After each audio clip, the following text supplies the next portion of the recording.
बिस्मिल्लाहिर्रहमानिर्रहीम, अस्सलाम वालेकुम। वेलकम बैक टू चटपटे पकवान। खुश रहें, आबाद रहें, जहाँ भी रहें हैप्पी रहें और हेल्दी रहें। तो वेलकम करती हूँ आपको चटपटे पकवान में। आज चटपटे पकवान में कुछ भी नहीं बन रहा।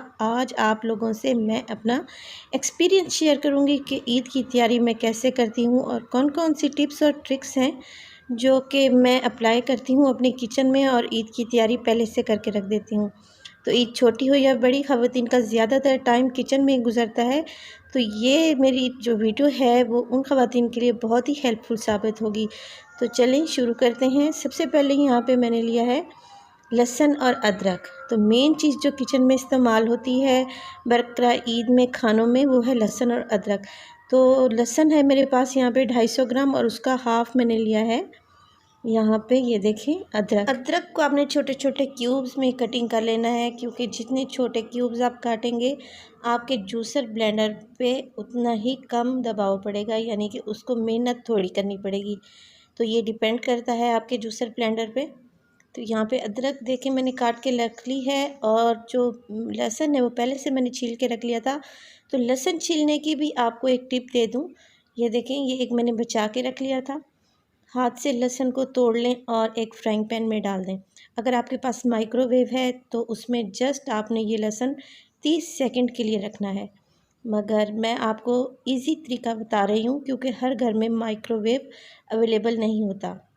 तो ये देखिए, मैंने ये सारा लहसुन जो है एक फ्राइंग पैन में डाल लिया है, और इसके छिलके ये देखें, फूंक मारें और ये खुद ब खुद ही उड़ जाएंगे। तो ये देखिए लहसुन हमारे पास आ चुका है। फ्लेम को कर लिया है मैंने ऑन और मीडियम रखी है फ्लेम को। अब यहाँ पे हमने लहसुन को 1 मिनट तक ड्राई रोस्ट करना है।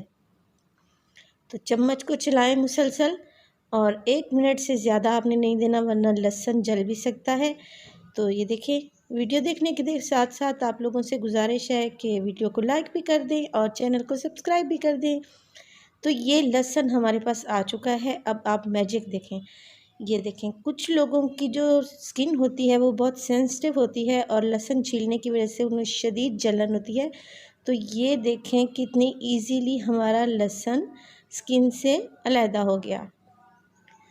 एक और आपको मैं करके दिखाती हूँ। देखें कितना आराम से इसकी स्किन उतर रही है, कोई भी मेहनत नहीं करनी पड़ी, और हमारे हाथ भी महफूज रहेंगे और स्मेल भी नहीं आएगी। और बहुत सारा लहसुन जो है हम छील के ऐसे रख सकते हैं। तो ये देखें, बहुत इजीली ये लहसुन रिमूव हो रहा है। इसी तरीके से मैंने भी सारा लहसुन छील के रखा है, आप भी इसी तरीके से छील के रख लें। अब लूँगी मैं एक जूसर ब्लेंडर, और उसमें मैं शामिल कर दूँगी ये लहसुन और अदरक जो मैंने काट के और छील के रखे हुए हैं। ये लहसुन अदरक का पेस्ट बहुत ही हेल्पफुल आपके लिए होगा ईद के मौके पर, क्योंकि बकरा ईद है और गोश्त तो हर घर में ही बनता है, और अदरक और लहसुन वो चीज़ है जो हर चीज़ में डलती है। तो ये आपका अदरक लहसुन का पेस्ट 1 से 1.5 माह तक कहीं भी नहीं जाएगा। इसको बना कर रख लें, इसका फ्लेवर और खुशबू वैसे का वैसे ही रहेगा इंशाल्लाह। तो 1 कप मैं इसमें डाल रही हूँ ऑयल। ऑयल यहाँ पे मैं इस्तेमाल कर रही हूँ वेजिटेबल ऑयल है, कोई भी वेजिटेबल ऑयल आप यहाँ पे ले सकती हैं। तो 1 कप मैंने इसमें डाला है। इसको चला कर देखते हैं कि ये कम पड़ता है या ज़्यादा। तो ये आपके जूसर ब्लेंडर पे डिपेंड करता है। मैंने 1 कप डाला है, आप 1 से 1.5 कप भी डाल सकते हैं। तो ये देखें, यहाँ पे 1 कप में ही अच्छे से मशीन मेरी ये घूम रही है, और उसने अदरक और लहसुन को एक पेस्ट में बदल दिया है। देखें कितना थिक, क्रीमी और वाइट सा पेस्ट हमारे पास आ गया है। ये देखें, मैं इसकी कंसिस्टेंसी आपको दिखाती हूँ। अगर जूसर ब्लेंडर नहीं चल रही 1 कप में, तो आप आधा कप मज़ीद ऐड कर लें। तो ये काफ़ी सारा हमारे पास अदरक और लहसुन का पेस्ट आ चुका है। अब हम लेंगे एक शीशे की बोतल।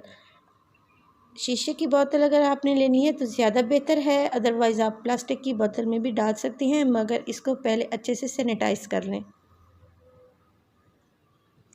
और लहसुन और अदरक में, और जिस बोतल में आप ये ट्रांसफ़र कर रहे हैं पेस्ट को, उसमें 1 ड्रॉप भी पानी का नहीं होना चाहिए। सबसे बड़ी बात यही है कि पानी बिल्कुल भी नहीं होना चाहिए।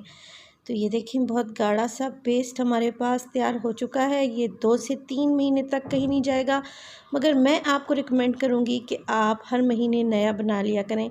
इसको फ्रिज में रख दें टाइट करके, तो जब भी बनाएं आप खाना 1 चम्मच इसमें से निकालें और डाल लें। अब वो ट्रिक जो मैं आपसे शेयर करने लगी हूँ ये मैं अप्लाई खुद करती हूँ और अक्सर मैं ऐसा करती हूँ। तो 1 टेबल स्पून ये हमारे पास है आइस क्यूब की ट्रे, तो 1-1 टेबल स्पून करके मैं इसमें ये लहसुन और अदरक का पेस्ट डालती जाऊँगी।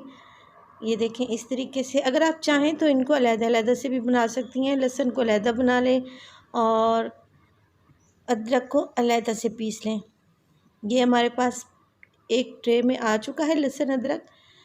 तो ये आइस क्यूब की ट्रे थी मेरे पास, इसको मैं रेफ्रिजरेटर में रख दूँगी और ये बाकी बचा हुआ भी मैं इसको रेफ्रिजरेटर में रख दूँगी। इसको 6 से 8 घंटे तक मैंने फ्रीज़ किया है और देखिए कितने अच्छे से क्यूब्स इसमें जम गए हैं।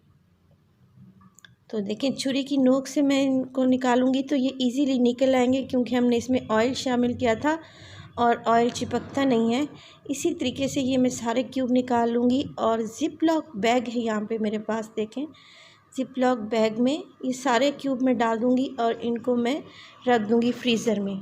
ये आपका अदरक लहसुन का पेस्ट 6 महीने कहीं नहीं जाएगा अगर आपका फ्रीज़र चलता रहा तो। शर्त ये है कि आपके फ्रीज़र को बंद नहीं होना चाहिए। ये देखें इस तरीके से मैं सारे ये क्यूब्स निकाल लूँगी। बहुत ही ये इजी रहता है, जब भी खाना बनाएं 1 क्यूब निकालें और शामिल कर दें। इसी तरीके से बाकी छोटे मोटे काम भी आप ईद से पहले करके रख सकती हैं। प्याज को गोल्डन फ्राई करके रख सकती हैं ताकि हलीम में, कुरमे में और बिरयानी में जब भी आप बनाएं कोई भी मसला ना हो। और ये देखिए यहाँ पे आज मैं बना रही हूँ आलू गोश्त, और आलू गोश्त के लिए मैंने प्याज फ्राई कर लिए थे।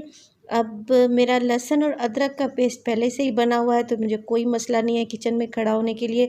ये देखें 1 क्यूब मैंने डाला है और 1 मिनट भी नहीं लगेगा, ये इसमें डिज़ोल्व हो जाएगा और वही टेस्ट और वही जायका इसमें आएगा इंशाल्लाह। कोई भी इसमें चेंजिंग नहीं आएगी। तो अगर मेरी वीडियो अच्छी लगे तो वीडियो को लाइक करें, चैनल को सब्सक्राइब करें और आपके लिए मैं ऐसी ही मज़े की वीडियोस बनाती रहूँगी। मिलती हूँ आपसे नेक्स्ट वीडियो में नेक्स्ट रेसिपीज़ के साथ। टिल देन फ़ाइज़ा को दीजिए इजाज़त। अल्लाह निगहबान।